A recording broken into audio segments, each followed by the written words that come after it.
is somebody else.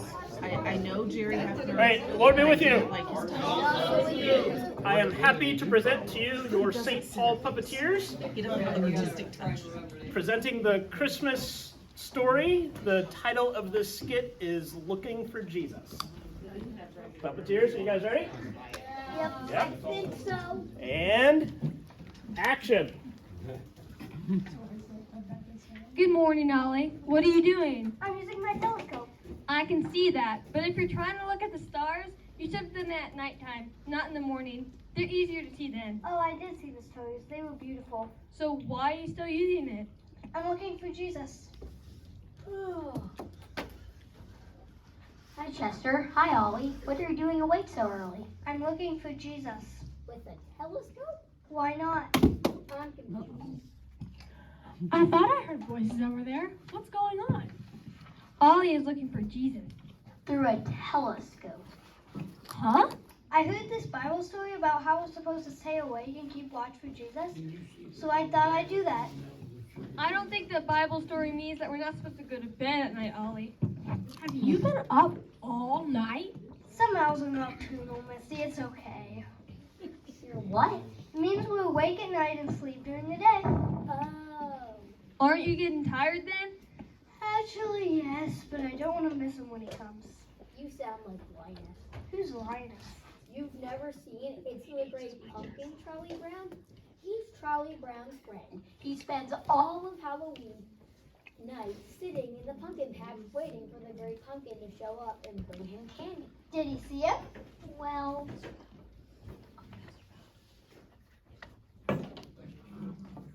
Good morning, everyone. Hi, Dad. Hi, Mom. Did you two know that Ollie was staying up all night? Yes, we're nocturnal, Chester. We were about to go to bed too. But Ollie has been awake looking for Jesus through a telescope. Why are you using a telescope to look for Jesus, Ollie? Well, I thought there's a lot of cool stuff in the sky. Jesus is cool. So maybe he'll appear in the sky too. Did you see anything through the telescope? Aside from some pretty stars last night, no. Hi, everyone. Hi, Promise. Where would you look to find Jesus? Okay, that's a weird question to ask first thing in the morning. I'm not sure. Did someone lose him? Are you playing hide and seek with him or something? How can you play hide and seek with Jesus, Promise? Well, I don't think Jesus is missing, so why would you need to go looking for him? Because the Bible tells us to keep awake and keep watch. Jesus is coming. like the great pumpkin. I saw that show. I like Charlie Brown, but he kept getting rocks in his trick-or-treat bag. I know. That was funny. Wait, I want to know what promise meant. What did you mean when you said that Jesus isn't missing? Well, he's not. We talk about how Jesus is always with us, which means he's not missing. So why would you have to go looking for him? That's right, he's always with us. But sometimes it does help to look for him too. Huh? Why would you look for something that's already here? And how is Jesus already here? I mean, he was with the disciples. I get that. They could see him and talk to him and all that stuff. We can't do that with him today. Doesn't that mean he's gone? Come on, Chester. Do you really think that Jesus is gone? Haven't you heard about how he is Emmanuel, God with us? That doesn't just mean God with us sometimes, but God with us all the time. It would be nice to see him again. This is what Advent and Christmas are all about, preparing to see Jesus. Right. But you don't need a telescope. Even though Jesus is always with us, sometimes we have to pay close attention to notice that he's here. Oh, it's like those Where's Waldo books. Who's Waldo? No, not Who's Waldo, it's Where's Waldo. What's a Waldo? It's not Who's Waldo or What's a Waldo, it's Where's Waldo. I think they're saying that they don't know who Waldo is, King. Oh, he's this guy who wears this red and white striped shirt. He has all of these books where he's hiding in these pictures with lots of other people. Even though he's always there, the point of the book is to look throughout the picture and see if you can find him. So he's always there, but you're trying to spot him. Right. You can think about it like the Christmas story too. Do you mean that Jesus is always with us, but sometimes we don't see him because of all the decorations and lights and presents and stuff? But I really like my decorations, lights, and presents. I just hung one up the other day. Well, in a way. Wait a minute. What do you mean it's hard to see Jesus in the Christmas story? It's the story of his birth. It's all about him. Even people who don't know much about the Bible at least know that Christmas is about Jesus. How can people not see him in the story? Think about the story itself. Mary and Joseph go to Bethlehem. Jesus is born, and angels appear to the shepherds. I agree with Thomas. It sounds like it's already all about Jesus. It's kind of hard not to see him. Think back to the start of the story. It begins with a census ordered by the emperor. He says that everyone needs to go back to the city of their ancestors. He wants to count all of them, of the people, so that he can tax them. Right, and Mary and Joseph go to Bethlehem. But in that moment, people wouldn't have been thinking about Jesus. They would have been thinking about the census and how it was disrupting their lives. They had to drop everything and leave. I had to do that once. I remember there was this big storm coming, but I was outside having fun burying some bones in the ground. My owner called for me to come inside, but I didn't want to just leave my bone half buried. I was going to finish it. But it started to rain and he was calling me even louder, so I just had to drop it and go. And I remember once, I was in this race and I didn't think I had trained enough, but I had to go. I didn't want to do it, but I had to do it anyway. Yes, that's right. We all know the feeling of having to stop what we're doing and move on to something else right away, whether we feel ready or not. The people like Mary and Joseph had to put their regular lives on hold to travel for the census. This is what people would have been talking about, not Jesus. Oh, I thought the Christmas story was a happy story. That doesn't sound too happy. It's still a happy story, but there are other things going on too. Think about what was think about what was going on even before the census too. Mary was pregnant and not by Joseph. When Joseph found out, he was so upset that he almost didn't marry her. That must have been a big surprise for him. Yes, it was.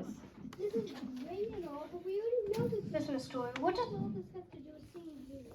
Let's get to the good part, that Jesus being born and how the shepherds sang Christmas carols. We're getting there, Ollie. I don't think the shepherds sing any Christmas carols, Ollie. The angels did shout, "Glory to God in the highest." That's true. This is about what came before all that. Mary is pregnant and not by Joseph. They have to drop what they are doing and then travel a long way to Bethlehem. And then, when they get there, they can't even find a place to stay. Right, there was no room at the inn. The innkeeper turned away because the place was full. There actually wasn't an innkeeper. The word for an inn was more like an upper room, kind of like where Jesus and his disciples ate their Last Supper. It was a room that was also used as a guest room, so we could say there were no guest rooms available. Oh, Okay, so it was a surprise that Mary was pregnant. They had to go on this long journey. They couldn't find a place to stay. We know that already. But think about it. Is any of this about Jesus being born? Well, he's about to be born. But he hasn't been born yet. Nobody was thinking, hey, the Messiah is going to be born today. Instead, Joseph was thinking about how he was going to take care of Mary. Both of them were thinking about how long the journey was and what things they were missing back home. And they were wondering where they were going to spend the night. but then Jesus was born. Yes, and then what happens out in the fields? Oh, the shepherds, they see the angel.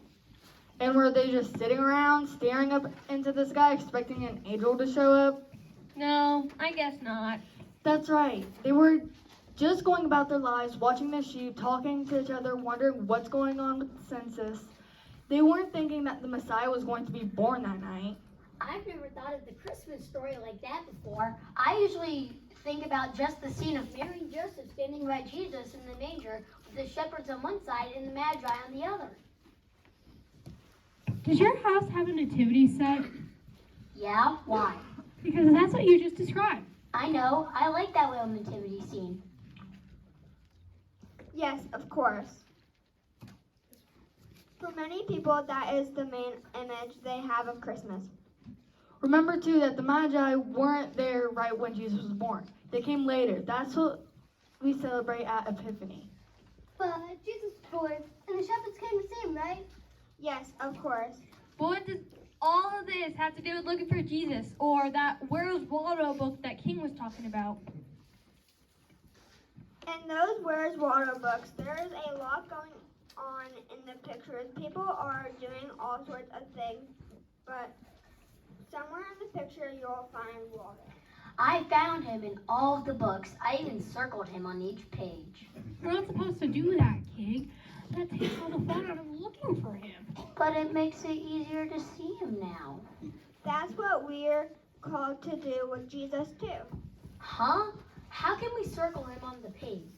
We can't. What I mean is that we are called to make him easier to see for others. I still don't understand how we're supposed to see him now. I get that the shepherds saw him and Mary and Joseph got to see him. But what do we do to see him now? Wait, I remember this one. Word and sacrament. Very good, Chester. What does word and sacrament mean?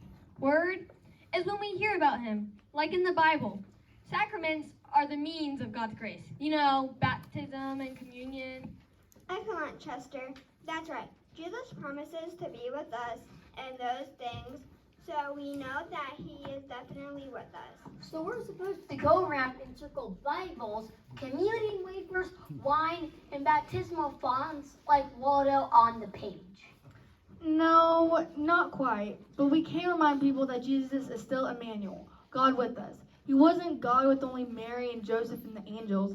Instead, he is still God with us here and now today too. But what about the other places in life? Can we see him outside of Word and Sacrament? I don't want to have to sit in those hard pews every hour of every single day. Of course, you can see him in other places. Think about the story again. In the middle of all the craziness that was going on in life, Jesus still came. He didn't come in a big obvious way. Nobody was expecting him to come the way he did, but he still came.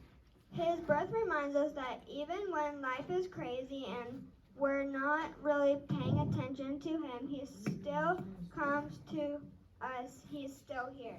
I heard my owner once say that he wants to keep Christ in Christmas. I wasn't sure what that meant, but then he said that sometimes Christmas can be so much about decorations and lights and presents that we forget. It's really all about Jesus. Yes, that's right. But we can still have those things, right? I like my decorations. Yes, of course. We can't stop the busyness in life. We can't stop people from decorating. We can't stop the busy shopping season. We can't stop surprises in life like pregnancies and a census and not having a place to stay. But Jesus is still here with us even in all of the craziness. I heard that people don't only share gifts at Christmas, but they also share Jesus with others. They try to show more love to other people. It's not just about the wish list and what's under the tree, it's about showing love. Yes, that's true. And when people do that, then we can see Jesus in each other. Oh, I get it. We can see Jesus in each other too. I don't need my telescope. That's right, Ollie. Okay, here, let me try. Chester, I see Jesus in you because you're my best friend. You always here for me. Thanks. Misty, I see Jesus in you because you always bring joy to others. Oh, thanks, Ollie. King, I see Jesus in you because you make us laugh. I always knew I was hilarious. I'm glad you guys see it too. Thomas, I see Jesus in you because you're reliable and trustworthy. You're also such a hard worker. We know we can count on you. Thanks, Ollie. And Mom and Dad, I see Jesus in you because you guys love me like Crazy. I don't know what I'd do without you. Thank you, Ollie. And we see Jesus in you, Ollie, because you always see the best in others. Thanks. Oh, I feel so warm and fuzzy now. This is great. You're always warm and fuzzy, Misty. You're a bunny. No, I mean, I feel happy. This is so wonderful. This is how we see Jesus. Right. Even when things are crazy with events in the world or preparing for Christmas, we always know that Jesus is with us. He was born into a crazy world that first Christmas, and he is still with us in our crazy world today. And one way we can see him is in each other. That's right. Well, I guess I don't need my telescope anymore. Hang on to it, Ollie. I'd like to look at the stars tonight with you. Oh, that would be fun. But right now, I'm going to bed. I am not turned on. Okay. Good night, Ollie. I think you mean good morning. Okay, whatever. I'll see everyone later. Get some good sleep, Ollie. And Merry Christmas to all of you. Merry Christmas! Something that my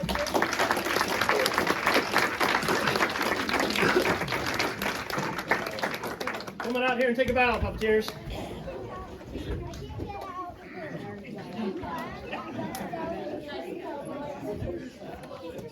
Thank you. Thank you.